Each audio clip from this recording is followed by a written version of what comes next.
I'm 23. My ex-girlfriend is 20. We met in college. I've since graduated, but she has 2 years left. She's 21 weeks pregnant and wants to put the baby up for adoption. She was around 14 weeks pregnant when she told me she was pregnant. We had already broken up 2 months before that, and I honestly had no idea she was pregnant. She said she needed space to make her own decision, and that's why she didn't tell me. From the moment she told me she was pregnant, I told her I would support whatever decision she made. I respect that it's her decision. I believe in a woman's right to choose and all that. I feel guilty that I got her pregnant. I'm internally panicking at the idea of a baby, and the idea of being a father is wild and unreal to me right now. But when she told me she was planning to put the baby up for adoption, it felt like a gut punch. She's already connected with an adoption agency and looking at possible adoptive families. In no way do I think she should be forced to be a parent. I would never want to contribute to that.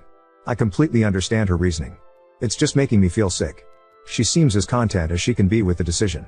She knows this is the right decision for her. I don't know if I can consent to it. I've started researching contested adoptions. I think it's sort of crazy, and I'd have to be willing and prepared to completely support and parent the baby on my own and be able to prove it. I feel guilty thinking about coming in and ruining all of her plans. Maybe it wouldn't be fair to anyone for me to do that, but I'm becoming more uncomfortable with the idea of adoption every day. I've not told her how I feel because I know it took her a while to come to her decision, and even though she feels it's the right one, it's also a highly emotional thing for her. And honestly, the advice was all over the place, and admittedly some of it got me pretty worked up. I think it really helped hearing some unbiased thoughts of my situation though. There's no huge update really. I've decided that just sitting here passively and not saying anything won't get me anywhere. My ex and I are in regular communication. We don't talk every day, but we text every few days. She told me she can't find any adoptive parents that feel right yet. She really wants me to start looking at the stuff the adoption agency has sent. She asked if I had looked, and I told her I skimmed some stuff, but it doesn't really make me feel good. That was my opening to tell her I'm really not sure how I feel about adoption, and I'm having second thoughts regarding my own desire to parent my child or not. She asked me what I was really trying to say, and I tried to communicate that I'm not saying she should keep the baby and be a parent right now. I understand why this is the best decision for her, but I'm not sure if it's the best decision for me. She said, "What? You're going to be a single dad?" Ha ha ha ha. I told her maybe, it's not that crazy. She said it is crazy and don't do this to me. She basically feels like if I do that, even if I don't hold it against her, she's still legally the mom, and suddenly she'll be this horrible deadbeat parent who isn't involved with her child at all. By placing the baby with another family, she breaks the legal ties, and she doesn't have to feel like she's quite as shitty of a person. Even my own mom is unsure of how to feel about what I'm considering it, but she would support me. She understands my feelings about not wanting my child to be raised by other people, but worries I'm biting off more than I can chew. She still support me 100%. She thinks it's crazy, but she also thinks I can do it if it's what I want. I admittedly cried like a baby about it to my mom, and in true mom fashion she thinks I need to follow my heart. Update 2. I've decided to pursue custody of my child and will not be consenting to an adoption. My ex-GF may or may not still try to pursue adoption. There's no way to know right now because she hasn't talked to me since I told her I was uncomfortable with adoption and exploring my own options. I have a consultation with a lawyer next week. In the meantime, I contacted the appropriate local county health departments. I can add myself to the putative father registry in the current state she's in. I've already downloaded the form and will get it notarized and sent off on Monday. This will do nothing to establish paternity, but will hopefully mean that I should be notified should she try to place our baby for adoption without informing me herself. The other state, the state she's from and where her family lives, doesn't have a putative father registry. I'll still need to establish paternity as soon as the baby is born. That is, if she even informs me when she gives birth. I'd really like to be there or be able to get there as soon as possible, but I really have no clue what she's thinking or planning at this point. That I have a pretty clear understanding of my options for establishing paternity, and I'm hoping that by then she'll be willing to sign an affidavit establishing me as the father. Otherwise, I'll need to go through the courts. In an ideal world, she'd agree to a prenatal paternity test. I do believe I'm the father, but it would be nice to have that definitive assurance before I completely turn my life upside down for this. Since she's not event talking to me currently, I can't ask her for that right now. Maybe once she has a chance to process things, we'll be able to talk about this more and she will cooperate. If not, I can't force her to do anything and may have to wait for the test. She's really stubborn, so I can see her digging her heels in. I'm leaving her alone right now, but I will communicate my decision to her after I speak with a lawyer. All of the comments on my previous posts really helped. The constructive criticism was needed. It gave me some important things to think about and questions to answer for myself. It did make me doubt myself, but ultimately the negative comments telling me not to do this or that I can't do it only served to motivate me further. She's around 23 weeks now. It feels like her due date is still a long ways away, but now that she's at the point of seriously looking at and interviewing potential adoptive families, I felt like I couldn't wait much longer to make a decision and move forward with it. Plus, it's going to take me at least that long to figure out some of the logistics. I previously had no clue how expensive daycare is or that wait lists are often months or sometimes even more than a year long. I need to save money, start budgeting, maybe even considering moving slightly closer to family. I haven't figured anything out beyond just making the decision, but that was probably one of the hardest parts. I think if we end up back here I will plan to move closer to my family. Not that I plan to make them raise my child. It'll just be better to have that safety net of people a little closer. But somebody else made a good point about not moving yet. If my ex decides she wants to be involved with the baby, I will have to be prepared to move to where she's at. She lives a few states away. I'm not trying to force that on her, but on the back of my mind I know there's a possibility that she could change her mind. I will not live state away from my kid, and I'm not out to have full custody or keep her away if she does end up changing her mind. I think best thing for me to do will be to save the money so that I'm prepared if / when I should need to move, wherever that might be. My ex-girlfriend gave birth to my daughter on New Year's Day and didn't inform me until today. I'm so pissed off that she would do something like that to me. I had asked her to please let me know when she went into labor so I could do my best to get there ASAP. We broke up before she told me she was pregnant, and we now live in different states. My previous posts detail a lot of the backstory, but basically she wanted to place the baby for adoption, and I ultimately decided that I wanted to keep the baby. She has maintained that she doesn't want to be a parent and has not been planning to be involved. I have been preparing to be a single parent for the past several months, with the understanding that there was a chance that she might change her mind and want to be involved with our daughter. I told her no matter what, I wanted to be involved with raising my child, and whether she changed her mind or not, I was going to be involved. Even after we broke up, our relationship was good for the first part of her pregnancy. We communicated regularly and she wanted to involve me in the adoption process and all of that. As soon as I told her that I wasn't going to consent to an adoption, she turned cold, and I get it, I ruined her plans. She has been giving me very brief updates, basically just to let me know everything was fine. We had one big long conversation and she seemed to accept my decision, even though she was still upset about it, and made me promise that I'd give our baby all of these things she really wanted her child to have in life. I thought things seemed good or better after that. She even told me where she was at over the holidays, in case something happened. She already told me she didn't want me in the delivery room, and I didn't fight that. I was disappointed at the idea that I wouldn't see my daughter being born, but in the grand scheme of things it was something I could live with. She told me she'd tell me when she went to the hospital so I could prepare. Today she sent me a picture and said our daughter was born on New Year's Day. She wasn't due until the end of January, but she is healthy and only spent one extra day in the hospital. The baby went home with MYXGF and her parents. She said it's only fair that she got a few days with her before I knew, since I'm taking our daughter away forever. I've told her that if she changed her mind I would rearrange my life, job, home, etc., because I'm not going to live states away from my child. She's trying to act as if I'm the bad guy taking her baby away now. I don't feel prepared yet. I mean, I felt like there was nothing else I could do to prepare and it was just a waiting game, but now I feel like I really need the extra few weeks. I wish somebody could just knock me out with a sedative until my flight out there, because I'm just buzzing like crazy with all the emotions. My mom was supposed to come with me, since I planned to stay there for a few days before traveling back home, but due to the unexpected timing my sister is coming with me. I just have a bad feeling about how dealing with my ex will be moving forward. I have a lawyer and already have things in motion to protect myself and my daughter, but I had just really hoped that things could be amicable between us. I feel like I've done nothing but try to be nice and understanding every step of the way. Update 3. I've received many private messages asking me for an update, and I'm sorry that I haven't responded to most of them. I've had a lot going on and my hands full since meeting my newborn daughter last month. I've only been at home with her for a few days and I'm still getting settled in here. During the second week of January my sister and I traveled out to where my ex-girlfriend lives, and I met my newborn daughter for the first time. It was awkward to say the least, with her whole family staring at me and silently shooting daggers at me. I felt like a jerk, but had to remind myself that I'm not taking our daughter away from her mother. She is choosing to not be directly involved. I have told her that I understand if she changes her mind. I've left the door open for her. It's just not a situation you really prepare for. I was so happy to meet my daughter, and all of these people staring at me were so sad.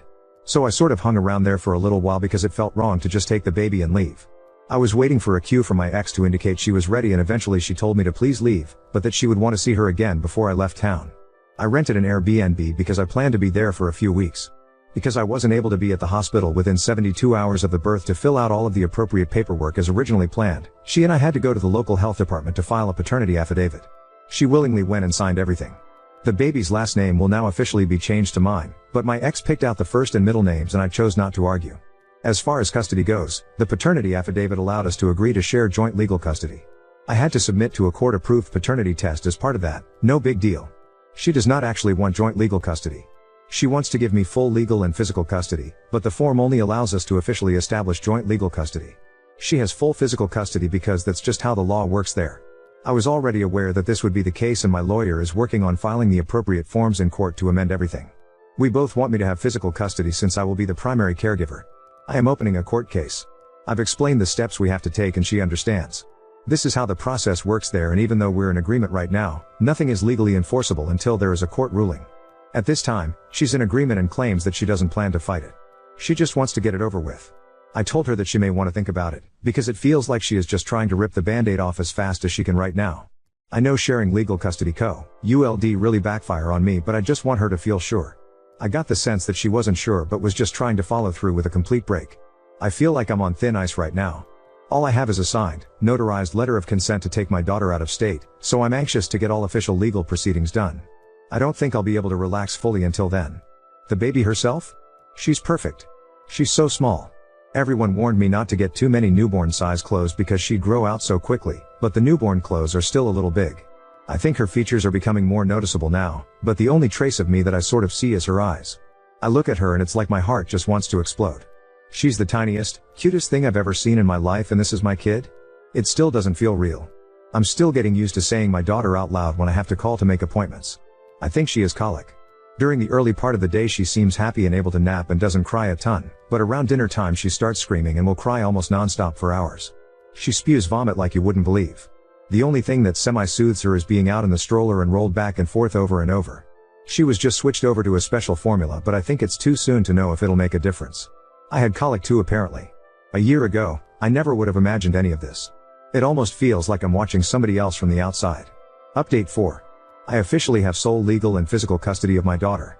Took a while for all of the paperwork to be filed and approved, but everything has been finalized and it's such a relief. Even though her mother was cooperative, I was constantly worried she'd suddenly change her mind, or her family would convince her to change her mind, since I believe they have a strong influence over her, and accuse me of taking off with our kid. I've posted in a few groups over the course of all this, but to sum it all up, my ex-GF, 21, and I, 24, had an unplanned baby. She didn't tell me she was pregnant until after we broke up and I had moved to a different state. She wanted to place the baby for adoption, but I decided I couldn't do that. I'm currently parenting my daughter on my own. She still has legal parental rights but is not involved in any way. My daughter is almost 13 weeks old. I think I was meant to be a parent, and for some reason the universe deemed it to happen now instead of when I always thought it'd happen later in life. I still have no clue what I'm doing most of the time, but I'm happy and I love my daughter so much. I think we've both come a long way in the past 3 months. I had to go back to work earlier this month. Unfortunately, I'm still in the wait list for a few daycares that are going to be the best options for me cost-wise and location-wise. The only one that had an opening for her age was out of the way as far as my workplace goes and was at the very top of the budget. Let's be real, daycare in general is nearly out of my budget, but I'm going to make it work. My workplace is letting me work from home a few days a week as I transition back to work. They all know the situation and have been very accommodating. On the days I go into the office, my grandma is watching her for now. I admit, I actually felt really depressed when I had to go back to work. As much as I was looking forward to the adult interaction again, I was sad. I might have actually cried once. I hadn't heard from her mother since I brought my daughter home for the first time. I did have to reach out to her a few times regarding the status of some paperwork that we filed, but I did not mention the baby, send unsolicited photos, etc. I know she said she doesn't want to be a mom, but I guess I found it weird that she never even asked about her once. Now she's reached out. I'm assuming that the custody stuff may have played a part. I don't really know. She asked if I could send her some pictures, and I did. Then she asked what if I want to see her in person? Well, okay. But I told her she'll have to come here. I don't have any PTO time and I don't think it makes sense for me to have to travel states away with a baby for her to see her. She said she doesn't know when she'll have the money and time to do that. I told her I don't know what to tell her then. It seemed like she either wanted me to go to her or for me to pay for it. I can't do either of those things. How do I still feel bad for her for some reason? Update 5. I'm on vacation this week, my daughter's first trip to the beach, and I have some free time. Honestly, I guess I'm feeling really good and just a little bit petty and wanted to share an update as a response to everyone who said I wouldn't be able to handle it or that I'd be begging/forcing my child's mother to be involved. I don't expect anyone reading this to remember anything about my story. Long story short, my ex-GF from college got pregnant and planned to place our baby for adoption. I really did try to accept it and go along with it, but I couldn't wrap my head around having a child out there. I've been raising her as a single parent without any real involvement from my ex. I accepted that this would be the case and I respect her choice. I have a very supportive family, so I have help in that way for sure, but nobody is raising my daughter for me. My daughter will be 6 months on July 1st. She's doing really well for the most part. She's been diagnosed with Sandifer syndrome, which is something most people, including myself, have never even heard of. She has uncontrollable muscle spasms after eating due to acid reflux, which her originally pediatrician brushed off and made me feel like I was just worrying too much or overreacting to hear colic and severe projectile vomiting after meals. Luckily, this isn't a life-threatening illness or something that should affect her for the rest of her life. It should clear up by the time she's 5 years old, if not sooner. She's already doing better with some diet changes and some other changes on my part as far as feeding positions, frequency of feeding, etc. She's doing so well now that the doctor is holding off on putting her on medication and thinks she probably won't need it. She developed a secondary condition called torticollis, which is essentially short right neck muscles that cause her head to turn to side, so she's going to weekly physical therapy for that, and thankfully it's something that can be resolved and isn't a lifelong condition or anything like that. I feel bad, even though I've been told repeatedly that none of this was caused by anything I did. Rationally, I know that, but I'm finding that a lot of feelings you have as a parent aren't always rational. She goes to daycare now, just started a few weeks ago. Prior to that, my grandma was watching her during the day, so I was really lucky to have that help. I'm still learning to be comfortable with dropping her off at daycare. Before she was born, I thought daycare, no big deal. It's hard to trust total strangers with your kid who can't at least talk to tell you what's happening all day. Not to mention the cost, but having my grandma watch her for the first few months allowed me to save up a very tiny bit. I've paid off credit cards and have vowed not to use them again, so I have that credit in reserve should I ever have any big emergency. I'm definitely budgeting. My sister is into couponing and sales and knows how to get all the deals, so her help has been invaluable to me financially. My daughter's mom isn't directly involved at all. I don't resent her and I haven't tried to force her to be involved or even asked her to do anything. She contacted me a few months ago and wanted to come here to visit our daughter. We live states apart now. Around the time I started occasionally sharing pictures with her. We don't really talk about how she feels or is handling any of it. Sometimes I'm curious about how she feels, but really it's none of my business.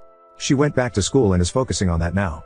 She never came to visit, she wanted me to pay for it, and I told her no, it wasn't even totally a matter of not wanting to, but I don't have the money for that. She sent me a really nice, long text on Father's Day. We don't talk unless it's to give her a little update when she asks. I guess feel kind of mixed about sharing the updates and photos, but I'm trying not to be an asshole about it. I guess that's all I really have to share. Pretty boring, but maybe that's a good thing. I received several Father's Day messages from people here and didn't think anyone would even remember me months later. Now on to second story. Stood by my son's choice to go to the party with someone else, sparking outrage from my wife and her friend. I, 45 male, share a daughter, 17F, and son, 15 male, with my wife, 41F. My wife's best friend, 40F, has two daughters, 18F and 15F. My wife's best friend moved to our town about 6 years. My wife and her best friend have been not so subtly pulling for the two 15-year-olds to end up together. I find this weird and low-key creepy. About 2 years ago, wife's BF's youngest daughter appeared to have developed a crush on our son. My son talked to me about it and he had zero interest. So, we discussed how to tactfully but firmly let her down. She has approached him again a number of times over the last couple of years and he has reaffirmed his lack of interest. This past summer, my wife's BF's oldest daughter turned 18. Her parents went all out for her birthday. It was a whole weekend of festivities and events. One of the events was a couple's dinner for the oldest daughter and all her friends and couples. The younger daughter of wife's BF wanted to go to the dinner but did not have anyone to go with. She asked my son, and he agreed to go, but only as friends and just this one time. So, they went together. After the dinner, the couples all watched 10 Things I Hate About You together. It was my son's first time seeing it and he commented that he thought the Heath Ledger singing scene was cool. This is important later. My business partner, 44M, every year, for the last 5 years, throws a huge Halloween party. All our employees are invited along with close friends and family. The party requires a costume. And at this party, there are prizes for best individual costume, group costume, and couples costume. My wife's BF and her family are obviously invited every year. This year, the Halloween party is tonight, October 26th. So, let me get to the reason I am here. About a month ago, my son is at school, and comes towards him as my wife's BF's younger daughter with a whole song and dance routine. She ends it by asking him to be her date for the Halloween party. My son was so frustrated and reiterated, for everyone to hear, that he is not interested in her like that at all. Of course, it being high school, some kids laughed and she ran off crying. She has been bullied pretty badly because of it. My wife's BF is livid and thinks our son owes her daughter an apology. My wife agrees and thinks, at a minimum, he needs to defend her against the bullying. My son has said that for 2 years he has told her he is not interested and reiterated it over and over. At this point, he thinks it's kind of harassing to him and it is not his role to defend her harassment of him. I agree with my son. My wife and I have had a number of disagreements about it since it happened. Well, things have intensified in the last couple of weeks or so because another girl, who wife's BF's daughter apparently does not like, asked our son to be her date for the party and he agreed. They are doing a pretty dope couple's costume. This has really pissed off my wife because she thinks he should, at least, not go to the party with an other girl out of respect. I think that is ridiculous. I plan on driving them to the party with me. My wife now does not want to go to the party and is saying I am an on raising our son to be one. Update 1. The bullying at school has gotten more intense. Apparently, my wife's best friend's daughter confronted the girl who my son did take to the Halloween party. That escalated the bullying from other girls, and 2 factions have formed among the girls in 2 grades over this, and it has gotten out of hand. Apparently some accusations have been thrown around about cheating at my son by various girls. My son has been unbothered because all his truly good friends know the truth. Last Friday we got a call from the school wanting to meet with us about the situation, since my son was the source, their words, not mine, of the issues. We met with some of the administration, and one of the teachers, on Tuesday.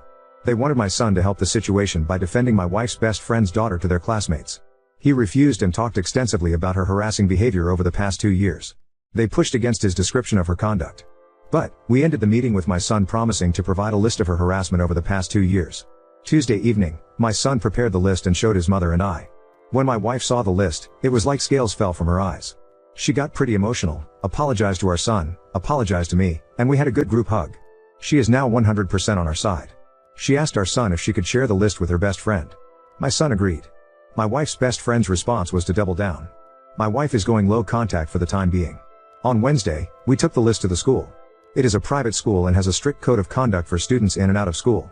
So, there is a possibility best friend's daughter may have some type of punishment for her behavior. I took my son out of school for the day and we hung out all day. Just dropped him back off at school today. So, this is the update.